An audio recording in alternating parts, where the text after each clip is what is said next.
Kemudian saya ingin melapor kepada Bapak yang sangat ngeri di kampung-kampung, di kecamatan-kecamatan. Shift itu. Shift itu pemuda-pemuda sekarang sudah ada shift itu. Main judi itu. Jadi mau kekerasan sama Bapak. Banyak kami Shift itu sangat merusak. Lebih berat daripada sabu-sabu lagi. Dia anak-anak muda dari SMA, dari SMP. Itu sudah main itu semua. Jadi minta bantuan Bapak untuk memberantasnya. Insyaallah.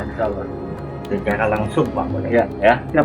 Langsung tidak lagi. Jadi Bapak mohon kepada kerusakan yang berat bagi generasi yang akan datang. Betul. Satu generasi rusak, rugi 25 tahun. Ya.